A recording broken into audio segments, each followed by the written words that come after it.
right, y'all. Tamara and Johanna kind of blew my mind. This is why I try to stay out of breakouts, because it's very distracting in all the right ways.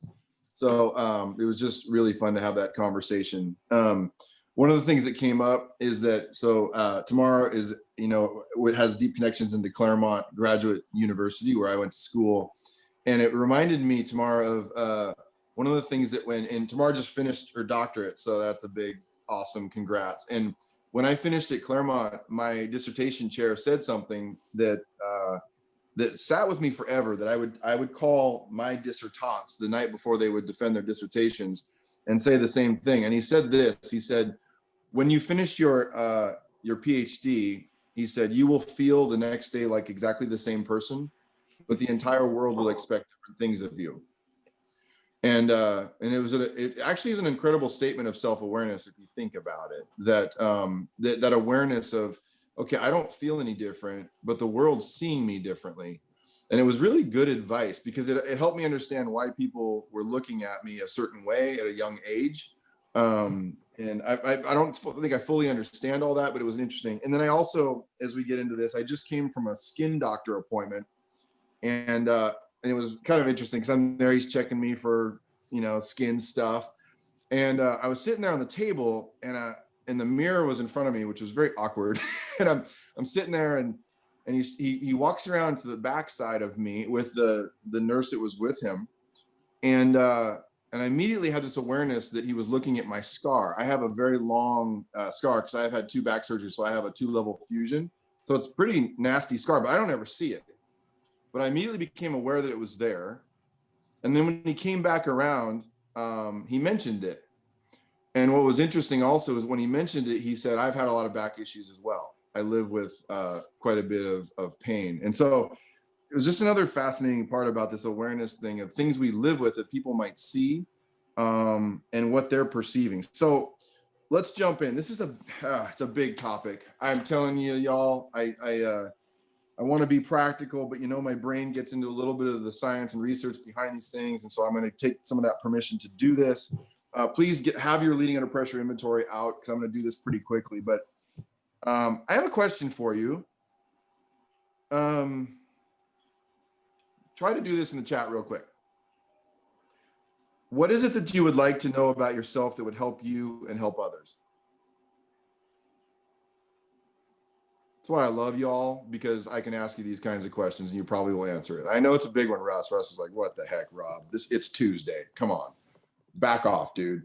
That's what you're saying. So what is it that you would like to know about yourself? And you don't have to be super, it can be a surface response, but what is it like you to know about yourself that would help you and help others?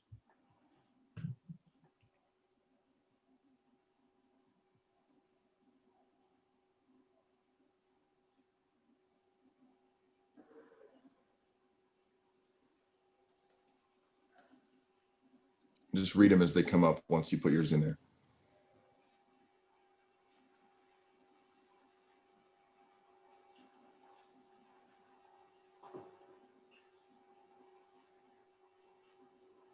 Huh.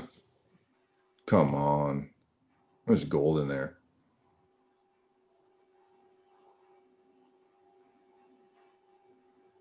Huh.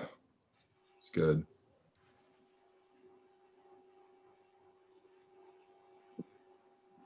It's good. It's great stuff. Okay. Here's my follow-up question. You think that one was hard? Here we go. When was the last time you modified or adapted your behavior as a situation emerged? When was the last time you modified or adapted your behavior as the situation emerged?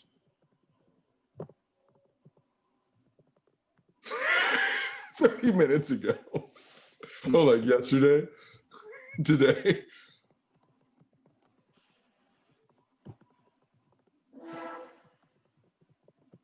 Anything else? Pop them in there. The reason why I asked those 2 questions is it actually I do that continuously this morning. Yeah, it's good, right? It's happening. It's interesting to think about. Fascinating. One of my biggest things that came to mind was India. When I've spent time the last 8 years there, is just there's so much self adaptation going on cross culturally. It kind of blows my mind. The reason why I bring up those two questions is that this content inside the Leading Under Pressure inventory, these are from the strategies, right? So these were the 11 strategies that helped people to be their best selves, to be differentiated, is the term we've used, to be convicted and connected, or pay attention to what's important to them and pay attention to what's important to others. These 11 strategies allowed people to do that. So the two strategies in this category, in this larger bucket, that leaders identified were self-awareness and self-regulation. Self-awareness and self-regulation. And yes, those of you who are familiar with emotional intelligence, those are two of the factors within that construct of emotional intelligence. But they emerged as key strategies. So let's go straight at these things very quickly. Self-awareness is defined in the literature as a couple of things. It's both knowing yourself and knowing how others see you. Talk about complex. All right, this is where, like, even just this morning, I've been doing this all week, but I'm in the literature going, oh man, how do you simplify self-awareness? Because the literature, it's interesting. So I'm going to try to do that. And knowing yourself and knowing how others see you. Other important ideas from the research. Some of you are going to love this. Self-awareness is an internal focus as opposed to an external focus on environmental variables. That's one thing. So it's thinking about yourself, okay, and your responses. Here's another thing from the research that's kind of fascinating. Actually, my dissertation touched on pieces of this, but underraters of their own performance, their awareness of their performance, underrating leaders receive higher follower ratings of their performance. Okay, not surprising, but still interesting. In other words, if you think you're doing better than you are, your followers will perceive you aren't performing well. Kind of fascinating. Here's another thing. There's a big thing in the research is that historically, when it comes to emotional regulation related to self-regulation and self-awareness, historically, most of the literature and the research was focused on emotional repression. Okay, and I think that's interesting because if you think about the cultural narrative, I think that narrative is still out there. The concept of just like be yourself and go past it is a bit kind of a way of it's another way of thinking about repression. Because the opposite of repression is not to go past it, it would be to actually pay attention to it, right? To our capacity, to our emotional challenges. Another thing is this. Here's what's kind of tricky, and this is not easy to find in the literature, but it's what we found, is that something we know about ourselves. This is what's interesting about a lot of psychology and a lot of what's out there in pop culture is kind of in a vacuum. It assumes that we function in a vacuum. Our capacity to understand ourselves affects how other people understand themselves. So when it comes to the Leading Under Pressure inventory, one of the most important things to grasp onto is that the bigger why behind this when it comes to leaders is that your capacity to self-regulate in real time, to compose yourself, to be present, to be clear, and to listen, and to slow down, and to stand in the storm, here's the big deal. It affects everybody else. And when I say it affects everybody else, so for some people, it will increase the pressure they feel and be challenging for them when you compose yourself.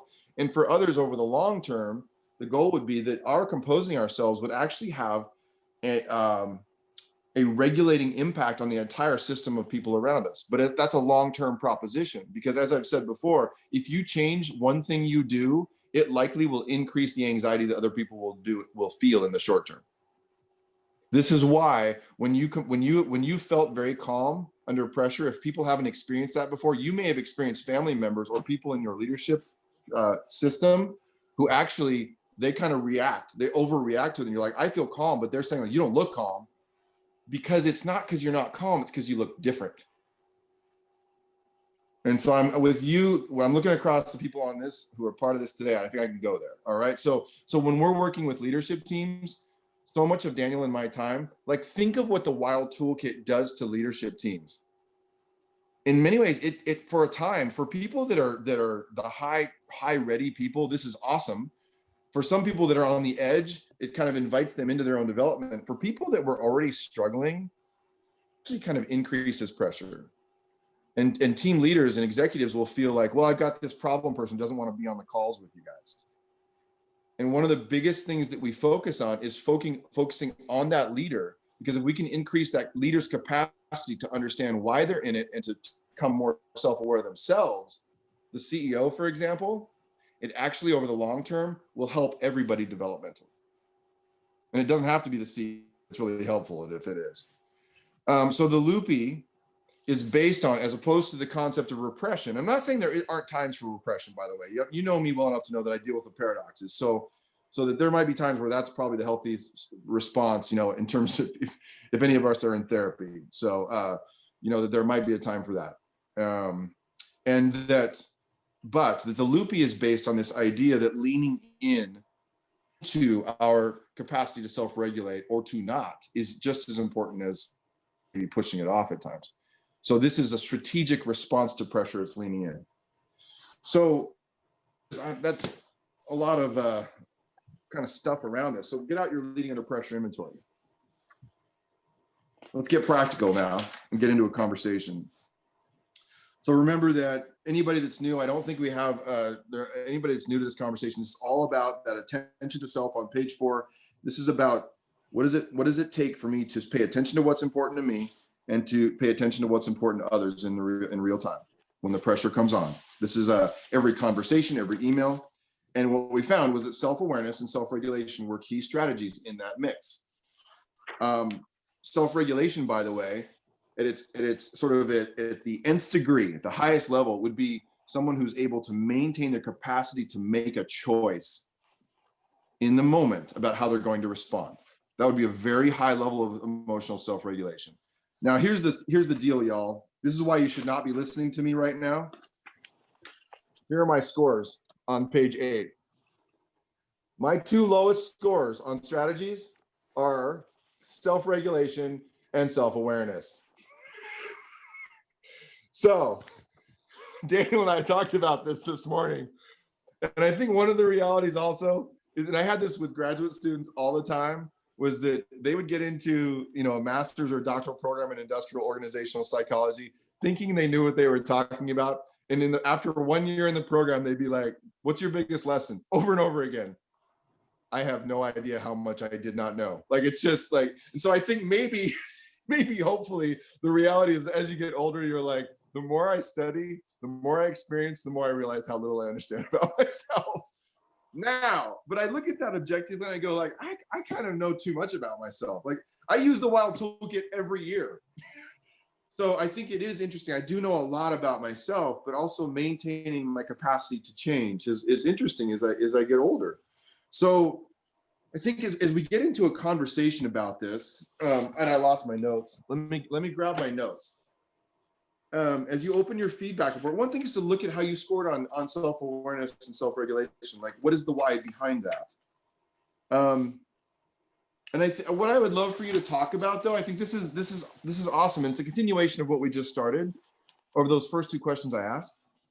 What's important for you to figure out in this season with regard to self-awareness? What is important for you to figure out? As Daniel said, like, the meta of the Wild Toolkit is this is all about that. Like, you're gonna have more intention and understanding of yourself than you could possibly want.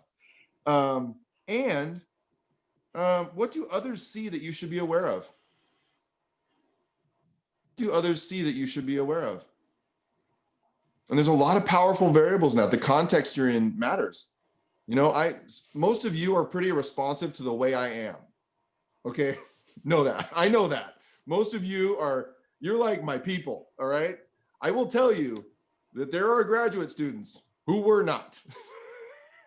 And so understand, not all of them, but there were some who perceived me as like, I could tell you all kinds of stories. And so context matters too, right? So being aware that how the context around you might be affecting how you feel about yourself, that your awareness of one thing that's a strength in one season or one context could be seen as a weakness in others.